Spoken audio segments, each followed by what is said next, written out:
Welcome to podcast Urusan Kantor by Easy Helps. Tempat aku, kamu, dan kita ngomongin business management dan legal compliance serta lika-liku yang terjadi di sekitarnya. Masih bersama aku, Lisa Carla dari PT Easy Help Multi Solusindo. Nah, di episode kali ini aku kembali ditemani oleh timnya Easy Help. Siapa nih? Halo, aku Alfian Satabisono dari tim legal dan compliance-nya Easy Help. Ya, biasanya tuh lebih akrab dipanggilnya Abi. Yes, Abi. Iya, Yes. thank you ya Abi ya. Untuk Oke, episode kali ini Alisa. kita ngobrol lagi. Kenapa aku mengundang Abi? Berarti obrolan kita kali ini berhubungan sama kerjaannya Abi ya di bagian legal compliance. Nah, Siap. kali ini ya kita mau ngomongin topik. Ada judulnya nih, bongkar rahasia bisnis aman LDD. Apa sih? Seru juga ya yang bikin judulnya. Oke, kita akan ngobrolin topik yang seringkali sih diremehin ya, gitu ya. Padahal sebenarnya ini penting banget, gitu ya, yaitu legal due diligence. Nah, mungkin buat kamu ya sebagai pelaku usaha atau mungkin perusahaan Easy Friends yang ingin akuisisi perusahaan, investasi, atau mungkin akan melakukan kerja sama bisnis. Nah, penting banget nih, kita nggak cuma sekedar tahu luarannya aja. Nah, kali ini nih kita mau bahas ya sama Abi mengenai legal due diligence. Karena kita perlu tahu nih, dalemannya perusahaan itu sebelum kita melakukan kerjasama bisnis ataupun akuisisi ataupun investasi. Ya, penting banget. Nah, karena aku tidak begitu paham, jadi aku membawa yang lebih paham daripada aku ya. Oke, biasa disebutnya LDD atau Legal Due Diligence. Oke, Bi, Legal Due Diligence itu sebenarnya apa sih penjelasannya? Oke, sebenarnya dari awal mulai dulu ya, karena due diligence itu sebenarnya kan uji tuntas. Due diligence-nya? Ya, tuntas. Tapi due diligence itu kan banyak sisinya, itu banyak pekerjaannya maksudnya. Due diligence itu ada beberapa. Misalkan keuangan. Ya betul, jadi finance due diligence. Jadi uji tuntas terkait dengan keuangan perseroan segala macam. Nah, kalau lebih khusus lagi legal due diligence berarti apa? Jadi kita untuk pemeriksaan secara verifikasi dan pemeriksaan secara tuntas itu terhadap legalitas perusahaan. Jadi due diligence itu sebenarnya banyak macamnya ya, bukan hanya legal due diligence aja, tapi untuk saat ini kan berarti legal due diligence, berarti uji tuntas terhadap permasalahan atau dokumentasi legalitas perusahaan tersebut. Kalau lingkupnya apa aja sih sebenarnya untuk legal due diligence ini? Jadi sebenarnya sih itu tergantung pada permintaan kliennya sih sebenarnya. Oke, yang biasa dikerjain sama Abi ya. Jadi misalkan ada yang full DD, jadi semua cakup skopnya tuh kayak data-data perseroan, keterangan kerjaan, aset, intelektual, litigasi, terus banyak ya, semuanya itu kita cakup untuk di uji tuntas ini. Ya, kita periksa lah ya, bahasa sederhananya bisa ketangkap sama Easy Friends. Jadi itu full LDD. Full LDD dan ada juga yang hanya sebatas dengan masalah tertentu aja. Contohnya terkait misalkan mau beli tanah, tanah kan mau beli tanah atau tanah kan berarti kan kita cuman masalah terkait dengan sertifikasi tanah aja itu, keaslian tanahnya, apakah sah atau tidak seperti itu. Jadi itu cuman masalah tertentu aja. Jadi limited LDD namanya. Namanya limited LDD. Jadi ada full LDD dan juga ada limited LDD. Oke. Ya. Jadi jadi nambah tahu nih. Biasanya aku tahunya tuh, semuanya dikerjakan diuji nih legalitasnya. Ternyata ada beberapa, ada dua macam itu ya, full ataupun yang spesifik atau limited. Jadi si LDD itu ya, aku baru tahu nih ya, ilmu baru. LDD itu ada full dan juga ada yang limited LDD. Nah, sedangkan si legal due diligence itu ya atau LDD itu, kenapa sih kita perlu melakukan LDD itu? Full ataupun yang limited itu kenapa sih? Jadi sebenarnya sih intinya tujuannya itu proses pemeriksaan dari segi hukum mengenai suatu transaksi ya, itu unit bisnis atau usaha, yaitu kita untuk mendapatkan gambaran nih mengenai suatu transaksi atau unit bisnis atau usaha tersebut. Jadi kita tuh tahu nih keabsahannya seperti apa, terus dia juga keberlakuan dari bisnisnya seperti apa, pelaksanaannya, adakah perjanjian dengan pihak ketiga lainnya, seperti itu. Jadi misalkan pun perjanjian ini kita periksa apakah obligation-nya dari perusahaan yang kita uji tuntas ini seperti apa sih, rational obligation-nya seperti itu. Ya, intinya itu kita untuk mengetahui perusahaan ini sebenarnya gimana sih keadaannya sekarang dari segi keabsahan dan legalitasnya seperti itu. Okay. Jadi sebenarnya sih LDD itu nggak melulu kalau memang kita mengindikasikan perusahaan yang mau kita kerjasama itu punya masalah ya. Betul. Tapi sebenarnya ya kita biar tahu aja seberapa sehatnya sih perusahaan yang sedang kita periksa itu gitu ya. Jadi bisa jadi bisa nggak sih ketika kita melakukan si LDD ya hasilnya itu mereka fine aja gitu. Ada masalah dan tidak ada masalah sih memangnya tergantung pada sebenarnya dari pemeriksaan. Tapi untuk misalkan terkait dengan pengambil alihan atau akuisisi itu, kita pasti limpahkan lagi laporan itu kepada si bayarnya yang mau beli. Oh, yang mau beli, oke. Nah, jadi kadang-kadang ya dia take it or leave it aja sih. Maksudnya kalau misalkan perusahaan legalitasnya kurang atau izin usahanya udah mau mepet dengan masa berlakunya seperti itu, atau pemegang sahamnya belum menyetor seperti itu, atau ada litigasi seperti itu. Nah itu kan sebenarnya temuan-temuan dari kita terhadap LDD-nya. Nah, tapi untuk pembelian dari pengambilan itu tergantung dari si pengambil alihnya si bayarnya ya. Aku mau nanya sedikit mengenai pengalamannya nih, Abi. Pernah gak sih ketika kita melakukan LDD, kita bikin reportnya, mereka nggak ada permasalahannya gitu. Kita kembaliin ke bayarnya, mereka akhirnya pas dibaca kayak nggak jadi gitu. Ada gak sih cerita pengalaman yang ya mengenai gimana Abi itu melakukan LDD, mungkin ada yang masalah ataupun ya gitu deh sama bayarnya. Pernah gak ada pengalaman sedikit deh yang bisa ceritain ke EasyFans? Oke, kalau pengalamanku sih sebenarnya belum ada yang benar-benar ada temuan terkait dengan high risk-nya. Jadi kan kalau kita kan untuk melakukan pemeriksaan uji tuntas itu kita kategorikan nanti di laporan akhir.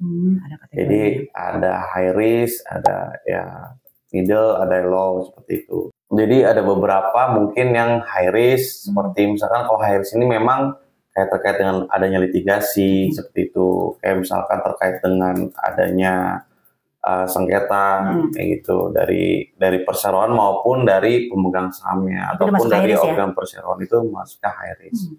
Kalau middle sih biasanya untuk report laporan aja sih, laporan ke otoritas terkait dengan kegiatan bisnis. Kalau low itu biasanya ada beberapa misalkan terkait dengan perjanjian yang tidak tahu masa berlakunya kapan segala macam, dan juga misalkan ada dokumen yang masih belum diserahkan ke kita gitu, itu kayak gitu.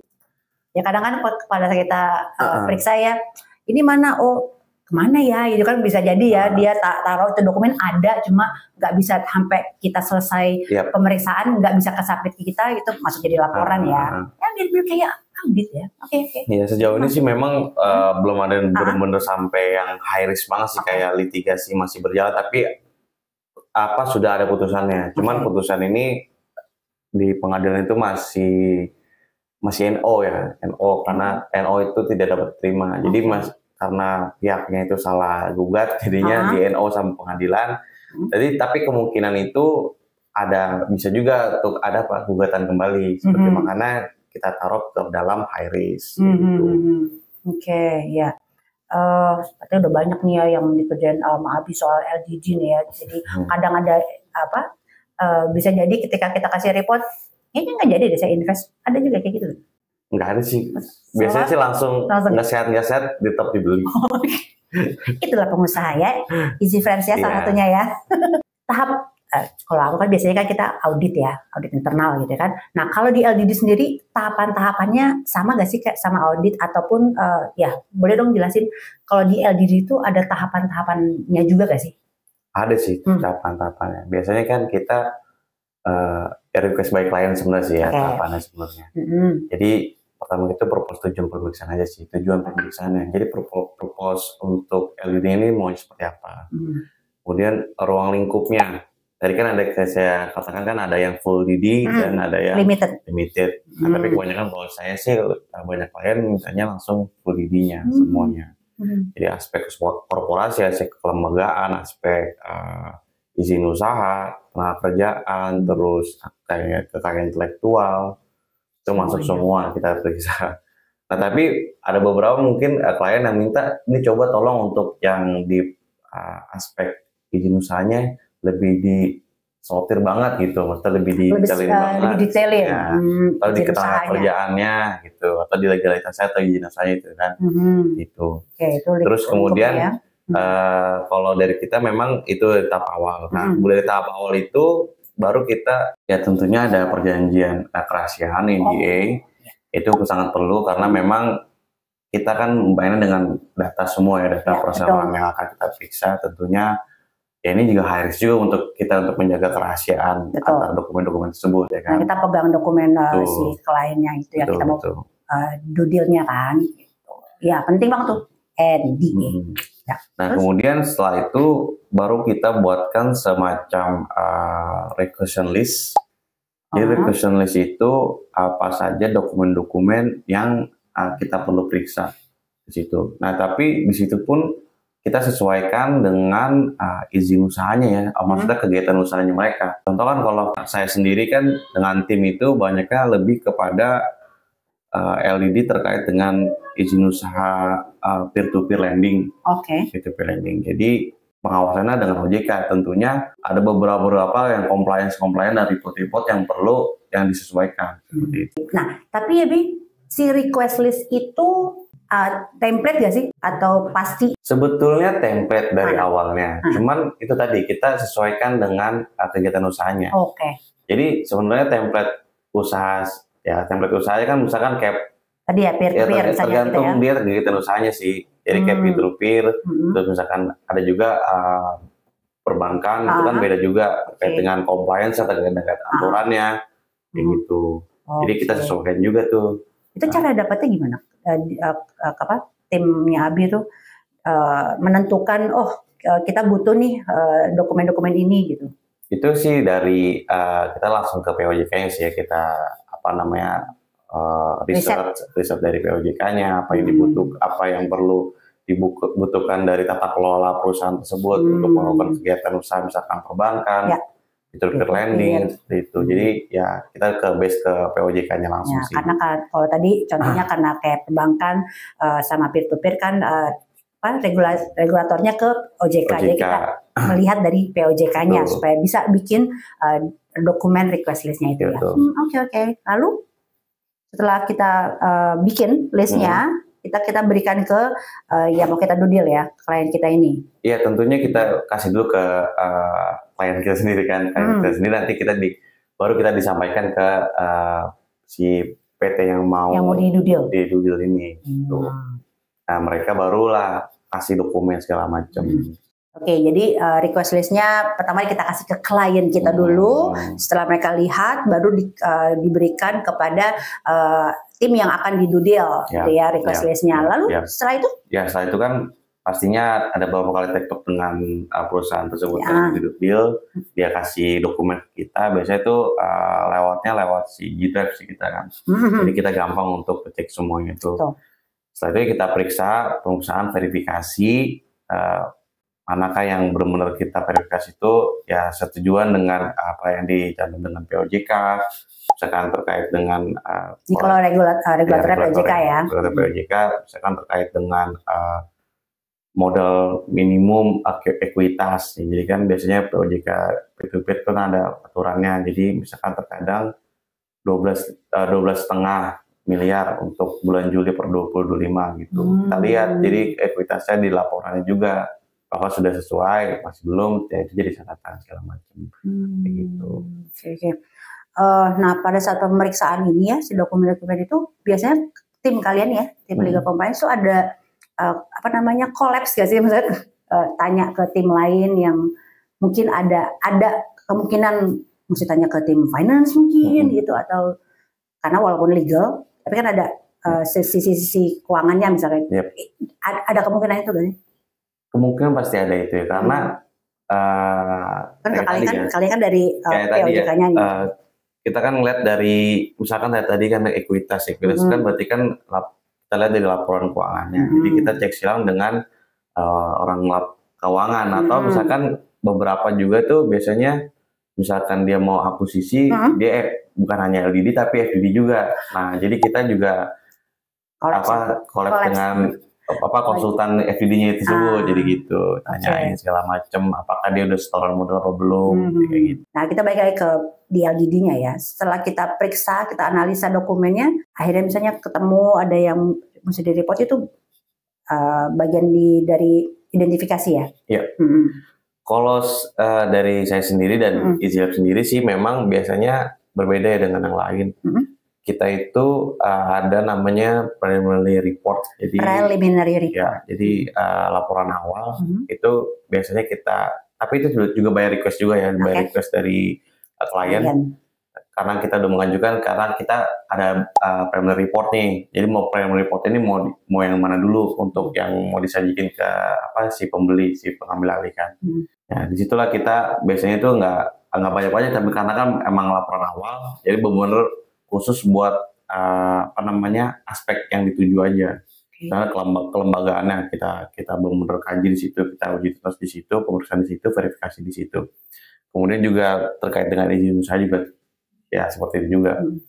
Jadi memang preliminary report itu benar-benar laporan awal yang disajikan untuk mengetahui nih status awalnya ini seperti apa sih, Tapi ini beda ya sama report akhir ya? Belum, beda. Jadi makanya berbeda nanti, ada perbedaan. Jadi preliminary report awal nanti bisa jadi yang laporan akhirnya ini, yang preliminary report yang ada temuannya bisa dilengkapi di laporan akhir. Itu setelah kita verify dokumen-dokumen kita bikin ya preliminary report, terus berlanjut temuan-temuannya sambil ditanya tektokan lagi gitu ya. Diidentifikasi lagi temuannya gitu kan. Terus ternyata yang ditemuin di preliminary report terjawab nih, udah ada misalkan gitu ya. Iya, nanti seiring waktu di laporan akhir. Di dokumen, ternyata mereka punya dokumennya atau mereka ada tersedia yang tadinya di report awal nggak ada. Ya, jadi temuan. Oke, lalu dapatlah laporan yang akhirnya gitu ya. Betul. Apa aja sih laporan akhir si Dudil tuh biasanya? Kalau laporan awal kan memang hanya menyajikan ya apa yang kita periksa dan apa yang kita temuin, ya catatan lah, kita bikin catatan di situ.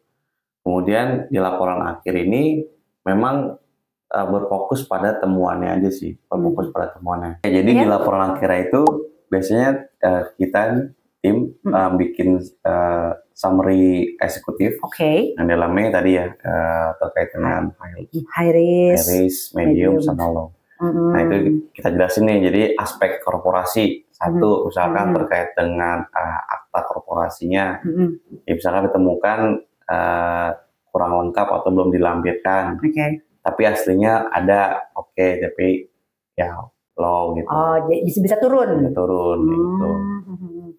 Misalkan yang tadi yang di awalnya belum dilampirin, kan dari laporan awal, di akhir udah dilampirin kan.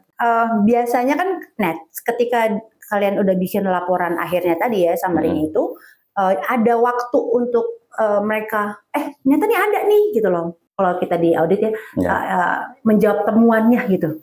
Kalian kasih waktu gak sih ke mereka? Iya, ada. Jadi setiap di bagian itu ya, di bagian nantinya di summary eksekutif itu biasanya kan aspek temuannya itu aspek korporasinya, misalkan, terus juga high risk-nya, kemudian di situ kita bikin rekomendasi dan tanggapan sih. Rekomendasi dan tanggapan. Jadi misalkan terkait tadi ya BPJS, pembayaran BPJS yang belum bayar ya, misalkan itu rekomendasi kita harus bayarin karena apa? Jadi kita jelasin juga terkait dengan aturannya, terus implementasinya jika belum dibayarkan seperti itu. Jadi terus kemudian tanggapan dari mereka. Jadi tanggapan dari mereka seperti apa. Jadi due date waktunya ada due date-nya ya. Jadi dari kita yang berikan due date-nya. Itu kita juga harus kita juga koordinasi juga dengan si pihak pengambil alih.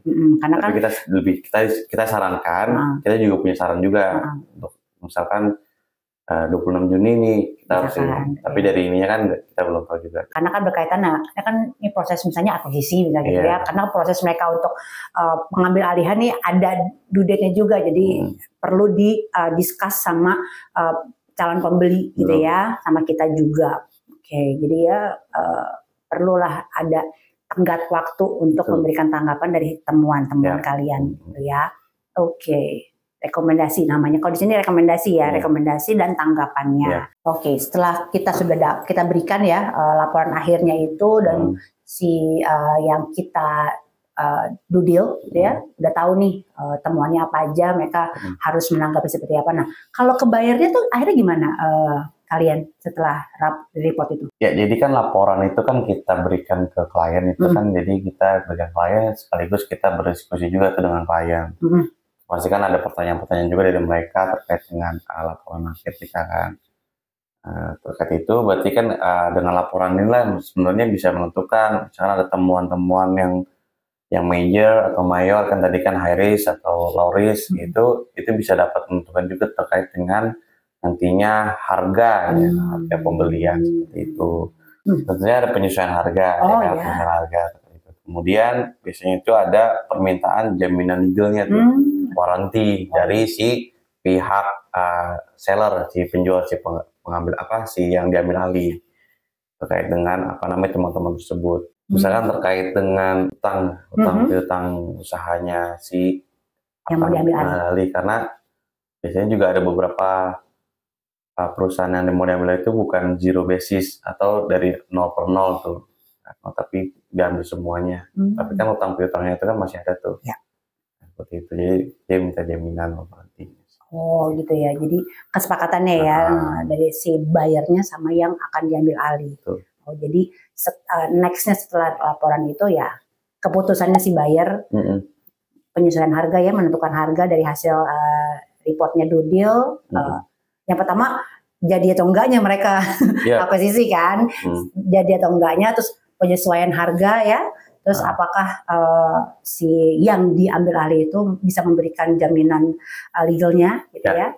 Ya sebetulnya memang kalau untuk pengambil alihan kalau saya alamin ini biasanya sih tetap maju ya walaupun tetap dilanjutkan karena biasanya untuk si buyer ini dia ngincernya cuma hanya license izin usahanya sih. Karena izin usaha itu yang paling penting sih sebenarnya, berlaku apa enggaknya kan, tergantung itu juga.